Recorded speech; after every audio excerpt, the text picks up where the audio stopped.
Yo, what's up YouTube? Welcome back to another video. Today I'll be showing you guys how I've been able to afford the insane gear I've got here on my Bowvoker and how I've been making money and why I am able to be sitting on currently 562 divines plus a mirror. And basically this strategy has allowed me for like the last week or two to be making roughly 100 divines per day as long as I grind it all day long. So that is possible. The market will probably change once this video goes live. Some of the prices of the items required to do the strategy will definitely go up because it'll get more exposure. But the way that we're making 100 divines a day is with farming this boss here, the audience with the king. Now, the price of these invitations has risen a lot over the last few days. I did this strategy when these were each about 5.8 divines. And then I was basically farm ingenuity belts because that's what he drops.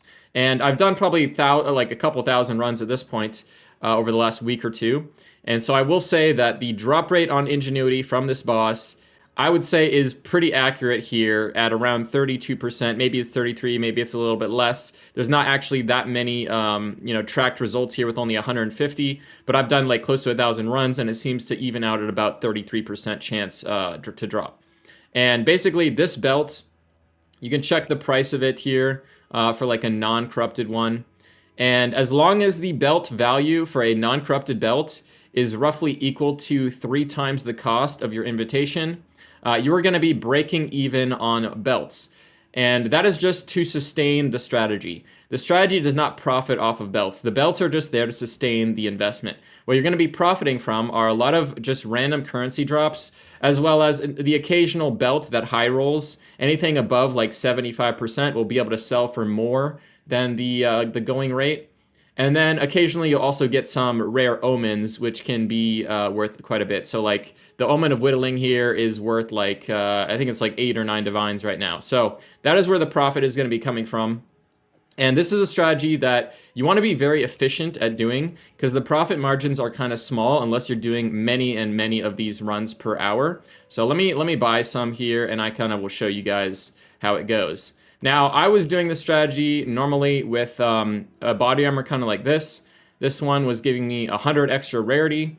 And if you're playing a build like Spark or something that wields a shield, you can actually go ahead and buy a Mahoxacoatl's Machination here and put some rarity jewels or rarity runes, sorry, into it, and that's going to give you a bunch of rarity. But the idea behind going rarity is that we are going to be farming this boss on only the tier 1 difficulty because that is where he has the highest drop chance for the belt, and that's all we really care about.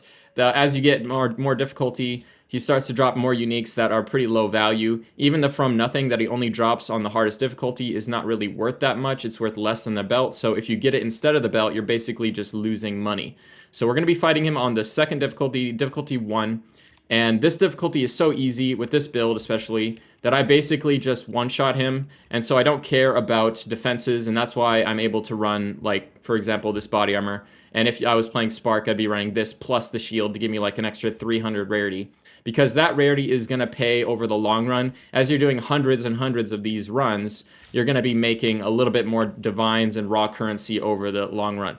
Now, this is a strategy that I wouldn't recommend getting into until you've got maybe 200-300 divines saved up, because you can go on dry streaks where you don't get belts, and those can completely, run you dry, and you can go completely broke if you're unlucky. So you want to have at least a decent amount of divines saved up so that, if you do get an unlucky streak, you can just, keep going, and it'll kind of even out over time with the statistics. Right, so let's do a run here, and I'll kind of show you how I've been doing it. So normally what I would do, this is not the ideal setup right now, but is I would actually open a map here next to the realm gate and then just leave that map. That will then make it so that every time we open the atlas, we will start out looking here at this screen. That's going to save a lot of time because we're doing these runs like in less than a minute. And we're going to put in our invitation here.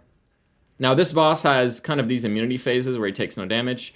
And with gas arrow, it's really nice because I could just fire my gas over here, and then as soon as I walk into range, they're gonna trigger, and he's immediately phased. So now I'm gonna wait for him to phase me. He's at this point now where he's gonna point at me, and this is gonna put you to the second phase. This phase is completely skippable, and you can do this as soon as you see his hand move and the bugs start coming in around your screen. You can exit to character select, and then when you re-enter the game, you'll be able to completely skip that entire phase. So I never do that phase, I just skip it immediately. And then I go back in, and it's going to put us right back into the boss arena, and now he's going to be turning into a tree. And I'm, with my build here, I can put down damage before he even is vulnerable. So I'm basically going to put down all my gas, and as soon as he spawns, he's going to die. He just gets one shot. So as you can see, there's no risk to taking any damage in this fight with my build here. And so I can run as much rarity as I want, even if I lose damage. And oh my god, just the results for the video. I got an Omen of Whittling, which like I said is like 8 or 9 divines, and a belt. And we are gonna wisdom this, and unfortunately it's a 44, but that does not matter. There are gamblers in this game that they buy these belts in bulk, and then they will gamble with volleying them to try and hit a really high roll, like a 90% plus.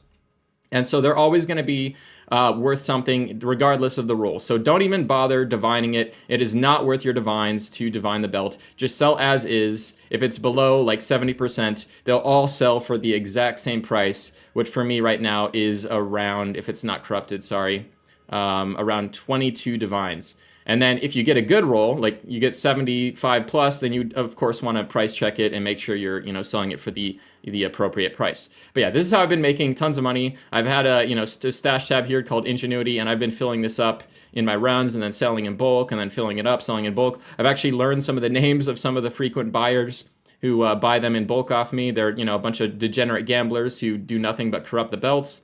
And that is actually a strategy you could go for if you want to gamble even more, if you want to take an even bigger risk, is take all the belts that are, I would say, below 70% that have like not really any more value than just a normal 70% belt. And I would vol all of them with the Omen of Corruption. And the Omen of Corruption is going to guarantee that something happens. It is not going to double corrupt. There's no such thing in PoE 2. But what it will do is it'll prevent nothing from happening. So it'll guarantee a result, whether that's an implicit, whether the roll goes up or the roll goes down. If the roll goes down, it's probably a brick. If the roll goes up, it's probably better. And if you get an implicit, well, it's not going to really gain much value. The implicits are kind of worthless unless they're already on a good base that has like a 70% plus roll on it. So normally the gamblers will just take any belt, doesn't matter the roll. They won't even divine it. They'll just gamble with the Omen of Corruption, hoping for like a 90% plus, because the Vol Orb actually acts as a Divine Orb before the corruption result happens. So it will re-roll the value first, and then it will decide whether it's increasing, decreasing, or adding an implicit. And so to get those 95% rolls, the way that people are getting those is basically two things have to happen. The Vol Orb has to divine the belt to like nearly a perfect roll, nearly an 80% roll, and then the corruption outcome has to increase the modifier magnitude by like an additional 30% or something like that. And that's how you get the 95 plus ingenuities that sell for like a mirror. But that is a very low chance to happen. If you do the math on it, it's like less than 1% chance to happen. So it is a big risk. And if you're going for that corruption strat, you're going to need, I would say, a lot more than just 200 or 300 divines. You probably want to have like multiple mirrors worth of divines, just because, again, if you go on an unlucky streak and you corrupt like 100 belts and they all brick, then, well, you're broke. So yeah, I wouldn't do that unless you've got tons of money. But that's like, for the, either that, I'll be honest, I'm pretty sure the people who are buying the belts in bulk from me, I've sold one guy probably over 100 belts.